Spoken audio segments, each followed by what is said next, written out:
शांताकारं भुजंगशयनं पद्मनाभं सुरेशं विश्वाधारं गगनसदृशं मेघवर्णं शुभांगं लक्ष्मीकान्तं कमलनयनं योगिभिर्ध्यानगम्यं वंदे विष्णु भवभयहरं सर्वलोकैकनाथं। मंगलम भगवान विष्णु मंगलम गरुड़ध्वज मंगलम पुंडरीकाक्ष मंगलाय तनोहरि। ओम नमो भगवते वासुदेवाय।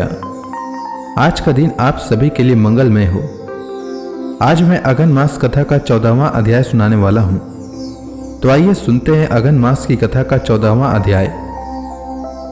जब ध्रुव ने अपनी इच्छा भगवान की स्तुति करने की प्रकट की और भगवान से वरदान में बुद्धि प्रदान करने के लिए कहा, तब इसके बाद भगवान ने क्या किया वह श्री पराशर जी बोलते हैं।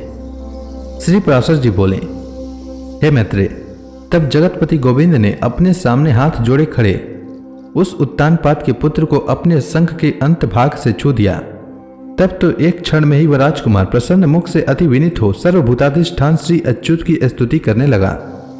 ध्रुव बोले, पृथ्वी, जल, अग्नि, वायु, आकाश, मन, बुद्धि, अहंकार और मूल प्रकृति, ये सब जिनके रूप हैं उन भगवान को मैं नमस्कार करता हूँ, जो अति शुद्ध, सूक्ष्म, सर्वव्यापक और प्रधान से भी परे हैं।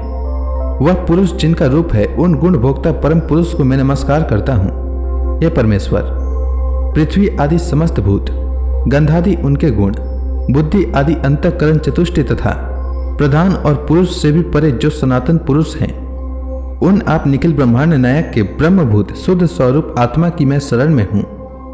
हे सर्वात्मन, हे योगियों के चिंतनीय, व्यापक और वर्धनशील होने के कारण आपका जो ब्रह्म नामक स्वरूप है उस विकार रहित रूप को मैं नमस्कार करता हूँ। हे प्रभु, आप हजारों मस्तकों वाले, हजारों नेत्रों वाले और हजारों चरणों वाले परम पुरुष हैं। आप सर्वत्र व्याप्त हैं और संपूर्ण ब्रह्मांड को व्याप्त कर 10 गुण महाप्रमाण से स्थित हैं। हे पुरुषोत्तम, भूत और भविष्य जो कुछ पदार्थ है वे सब आप ही हैं तथा विराट, स्वराट, सम्राट और अधिपुरुष ब्रह्मा आदि भी सब आप ही से उत्पन्न हुए हैं। वे ही आप इस पृथ्वी के नीचे, ऊपर और इधर उधर सब और बढ़े हुए हैं। यह संपूर्ण जगत आप ही से उत्पन्न हुआ है तथा आप ही से भूत और भविष्यत हुए हैं। यह संपूर्ण जगत आपके स्वरूप भूत ब्रह्मांड के अंतर्गत है। फिर आपके अंतर्गत होने की तो बात ही क्या है। आप ही से ऋग, साम और गायत्री आदि छंद प्रकट हुए हैं। आप ही से यजुर्वेद का प्रादुर्भाव हुआ है और आप ही से अश्व तथा एक और दांत वाले महिष आदि जीव उत्पन्न हुए हैं। आप ही से गौ, बकरियों, भेड़ों और मृगों की उत्पत्ति हुई है तथा आप ही के नेत्रों से सूर्य, प्राण से वायु, मन से चंद्रमा, भीतरी छिद्र से प्राण, मुख से अग्नि, नाभि से आकाश, सिर से स्वर्ग और चरणों से पृथ्वी आदि उत्पन्न हुए हैं। इस प्रकार हे प्रभु, यह संपूर्ण जगत आप ही से प्रकट हुआ है। जिस प्रकार नन्हे से बीच में बड़ा भारी वट वृक्ष रहता है, उसी प्रकार प्रलय काल में यह संपूर्ण जगत बीज स्वरूप आप ही में लीन रहता है। जिस प्रकार बीज से अंकुर रूप में प्रकट हुआ वट वृक्ष बढ़कर अत्यंत विस्तार वाला हो जाता है, उसी प्रकार सृष्टि काल में यह जगत आप ही से प्रकट होकर फैल जाता है। हे ईश्वर, जिस प्रकार केले का पौधा छिलके और पत्तों से अलग दिखाई नहीं देता, उसी प्रकार जगत से आप पृथक नहीं हैं। वह आप ही में स्थित देखा जाता है। आप में आह्लाद या ताप देने वाली अथवा उभय मिश्रा कोई भी सन्वित नहीं है, क्योंकि आप निर्गुण हैं। आप कार्य दृष्टि से पृथक रूप और कारण दृष्टि से एक रूप हैं। आप ही भूत सूक्ष्म हैं और आप ही नाना जीव रूप हैं। हे भूतांतर आत्मन, ऐसे आपको मैं नमस्कार करता हूँ। योगियों के द्वारा अंतःकरण में आप ही महतत्व, प्रधान पुरुष, विराट, सम्राट और स्वराट आदि रूपों से भावना किए जाते हैं और 6 शील पुरुषों में आप नित्य अक्षय हैं। आकाश आदि सर्वभूतों में सार अर्थात उनके गुण रूप आप ही हैं। समस्त रूपों को धारण करने वाले होने से सब कुछ आप ही से हुआ है, अतएव सबके द्वारा आप ही हो रहे हैं, इसलिए आप सर्वात्मा को नमस्कार है। हे सर्वेश्वर, आप सर्वात्मक हैं क्योंकि संपूर्ण भूतों में व्याप्त हैं। अतः मैं आपसे क्या कहूं, आप स्वयं ही सब हृदय स्थित बातों को जानते हैं।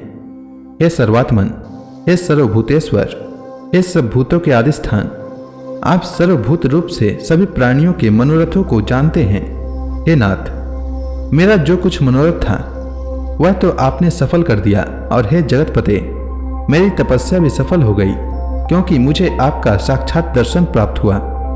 श्री भगवान बोले, हे ध्रुव, तुमको मेरा साक्षात दर्शन प्राप्त हुआ, इससे अवश्य ही तेरी तपस्या तो सफल हो गई, परंतु हे राजकुमार, मेरा दर्शन भी तो कभी निष्फल नहीं होता, इसलिए तुझको जिस वर की इच्छा हो वह मांग ले।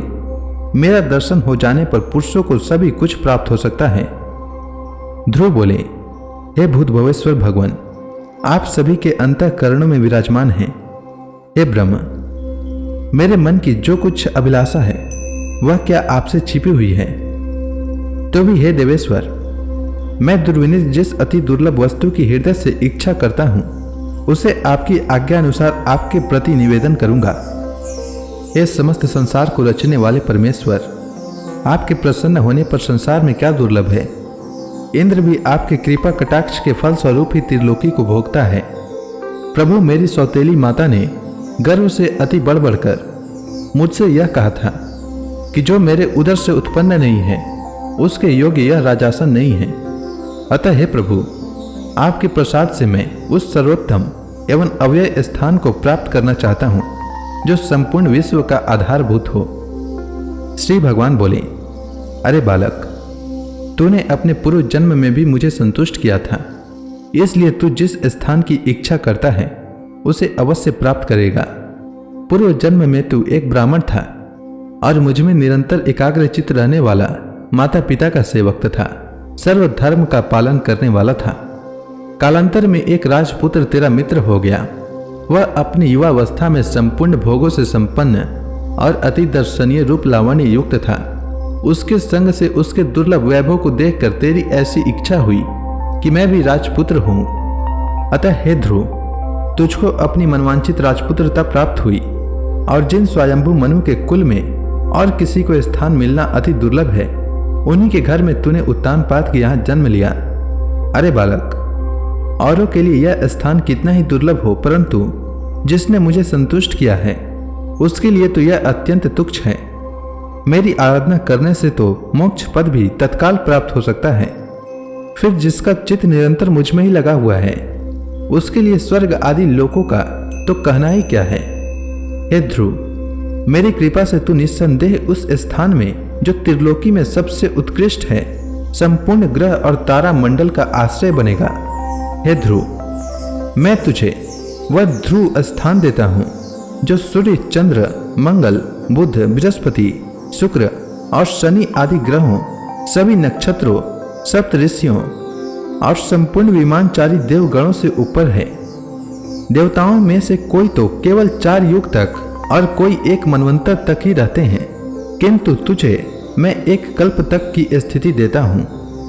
तेरी माता सुनीति भी अति स्वच्छ तारा रूप से उतने ही समय तक तेरे पास एक विमान पर निवास करेगी, और जो लोग समाहित चित्त से सायंकाल और प्रातः काल के समय तेरा गुण कीर्तन करेंगे उनको महान पुण्य होगा। श्री पराशर जी बोले, हे महामते, इस प्रकार पूर्व काल में जगतपति देवादिदेव भगवान जगन्नाथ से वर पाकर ध्रुव उस अत्युत्तम स्थान में स्थित हुए।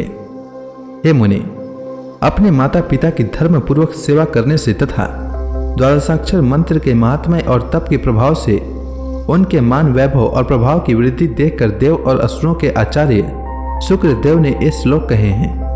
अहो, इस ध्रुव के तप का कैसा प्रभाव है!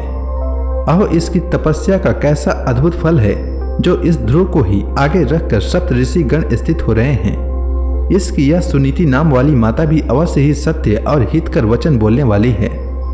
संसार में ऐसा कौन है जो इसकी महिमा का वर्णन कर सके, जिसने अपनी कोख में उस ध्रुव को धारण करके त्रिलोकी का आश्रयभूत अति उत्तम स्थान प्राप्त कर लिया, जो भविष्य में भी स्थिर रहने वाला है। जो व्यक्ति ध्रुव के इस दिव्य लोक प्राप्ति के प्रसंग का कीर्तन करता है वह सब पापों से मुक्त होकर स्वर्ग लोक में पूजित होता है। वह स्वर्ग में रहे अथवा पृथ्वी में कभी अपने स्थान से च्युत नहीं होता तथा समस्त मंगलों से भरपूर रहकर बहुत काल तक जीवित रहता है। तो इसी के साथ ध्रुव की तपस्या से प्रसन्न हुए भगवान का आविर्भाव और उसे ध्रुव पद दान नामक अध्याय समाप्त हुआ। इसके आगे की कथा मैं कल के अध्याय में सुनाऊंगा। तब तक के लिए भगवान हरि का नाम लेते रहें। तो प्रेम से बोलिए भगवान विष्णु की जय, श्री कृष्ण भगवान की जय, लक्ष्मी माता की जय, तुलसी माता की जय, समस्त देवी देवताओं की जय।